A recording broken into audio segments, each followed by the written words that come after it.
Hello and welcome to this video. In this video, I am talking to you wonderful, amazing people who are there supporting families who are using the Connective Parenting NVR approach. Now, I know that this approach feels very different for a lot of us as adults. It's not how I was parented, and it's not how I would have parented if I didn't need to use a different approach necessarily, although actually I really like it and I probably would. But I get that for so many of us, it can feel very alien. And I suppose what I'm hoping to do through this video is explain to you why the parents and carers you're supporting are using this approach and how you can help them. And it's not about saying that other approaches to parenting are wrong or not good enough, or if you are a grandparent that you parented your own child wrongly, your child is choosing to parent in a different way to meet their child's needs. And that's the reason, not because you're not a good enough parent. This approach to parenting, NVR Connective Parenting, works for children who have a trauma background, who have attachment needs, who have additional needs such as autism or ADHD, and it works for all of them, and they will adapt it to meet their individual child's needs so that they can really support that child in their growth and development. Some of it will seem quite counterintuitive. It's not the traditional approach that we think about in terms of rewards and consequences, and that kind of maybe quite harsh approach to parenting. So you're not going to hear me talking about the naughty step or grounding the child or shouting at them or stopping them from going out to a party if they've been difficult during the day. We don't use that as a way of helping a child to change their behaviour. And there's a lot of scientific research behind this approach that shows that those kind of more traditional ways of parenting don't work with lots of children who have trauma backgrounds, additional needs, those types of things.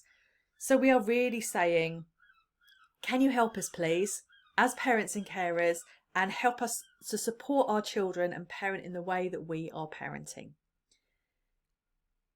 I know that's not easy, and it's a big ask, and it can be really hard, particularly if the situation is quite volatile. Maybe there's a lot of aggression and swearing and defiance, and you feel that actually just being more controlling, putting in more consequences would solve it. But I promise you that this parent has probably tried that already and it's not working, and it won't work. So what I would ask is that we really think about, what is this approach? How is this approach going to help them? And it's based on relationships, it's based on connection. So if a child is maybe really rude to their parent, in traditional parenting, that parent probably would have told them off, would have told them they mustn't speak like that, it's not to happen, and maybe given them some sort of punishment. In connected parenting, we would say, in the moment, we would react very calmly. We wouldn't respond, we wouldn't escalate things, we wouldn't start getting shouty. We would respond calmly. We would understand that behaviour is coming probably from a place of maybe fear, not feeling safe, worry, anxiety. And then afterwards, when things are calm, we speak to the child and we will talk to them and say, I could see you were upset earlier. We do, how can I help? Because actually being rude to me or being aggressive towards me is not the way of showing me that you're struggling with that emotion. So we're very much talking to them afterwards to help them understand themselves more, understand their emotions and regulate their emotions.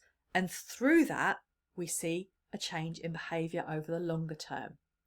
This is not a magic wand, but let's be honest, neither are kind of traditional things like the naughty step. Often we see the same behaviours coming back over and over again when we use something like the naughty step. This approach, over time, we're helping them to understand themselves, to understand their emotions, and learn how to express their emotions in healthier, safer ways. So it will take time. Understanding a child's needs is a really important part of this. So if you are the supporter of a family who are using this approach, if you can, please take the time to listen to the parent explain to you why they are parenting like they are and what their child's needs are. That would be really helpful. And sometimes we just need to be heard as parents. We're struggling and we need to be heard. The second thing is listen to what they need you to do as their supporter and be honest with them about whether or not you can do it. I totally understand that sometimes it's very hard to stand there and watch maybe your own child be abused or, shouted at, sworn at, defiant behaviour from their child. And sometimes actually immediate family are not the right people to be there in the heat of the moment when things are difficult. And if you don't feel that you can kind of in those situations stand back and support your child rather than getting in the middle of it, unless you really, really need to for safety, then it might be that you need to say to them, I really love you and I'm not the right person to be involved in an escalating situation, but I would love to be there and, have a coffee with you sometimes so that you can kind of just relax and chill out or do something else. And I know as a parent and from the huge number of parents and carers that I work with, that honesty is really important. So we are parenting in a way that creates connection and creates relationships. And if we can have amazing people like yourselves around our families, supporting us as a family, as the adults and as the child, it makes a huge difference. And I really believe in the phrase, it takes a village to raise a child. We would love to have you around and be there to support us. So creating connection, not dealing with things in the moment, having those really sometimes difficult conversations afterwards, but done from a place of connection. And when we want to help a child to grow and develop, then we can really see some big change. And you might be thinking, oh, really, what is this woman talking about? No, children just need very harsh behaviours. They need discipline. They need to be, really boundary. Parents need to be really firm. I really do understand that. And this approach isn't about not having boundaries. We're not talking about really airy-fairy parenting with no boundaries and let the children do what they like and that's all okay. We're not talking about that at all. We're talking about how do we help our children to understand themselves, cope with any issues that they may be struggling with, and show their emotions in ways that are safe for them and those around them. And understanding that there are boundaries and things that they can't do. We're just going to do it slightly differently. So if you feel that you can support the family who are asking you to support them, please do. Please listen to them. Understand how they're doing it.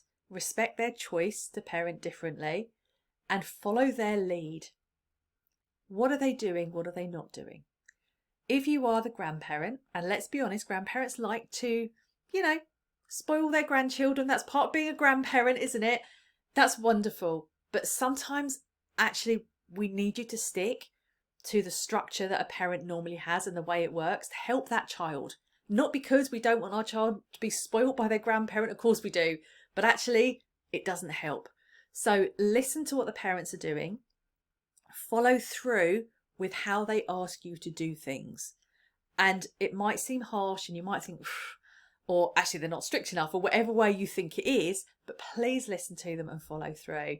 Because not only are you helping the parents, you're helping your grandchildren or whoever else it is really grow and develop and reach their full potential and learn potentially to trust adults if they've been in an environment where they couldn't trust adults, or they've been in an environment where it doesn't feel safe because of their needs. And so this approach is really about building relationships and helping them feel safe. And you, as the supporter of a family, can play a huge role in doing that. So I hope this has given you a bit of a flavour. As I said, listen to the parents or the carers that you're supporting, understand why, be honest with them if you can't support them in certain ways. If you're thinking, I just can't do that, be honest and let them know, but let them know how you could support them. Because we all respect that. We all respect honesty. And then, be there for them in the right way and follow through what they need you to do. Take their lead and follow them on it. I hope this has helped and been useful. There is a video which I will put a link through on this one that explains the approach as well. A brief video like this that just explains, gives you an overview of the approach, which you might find useful.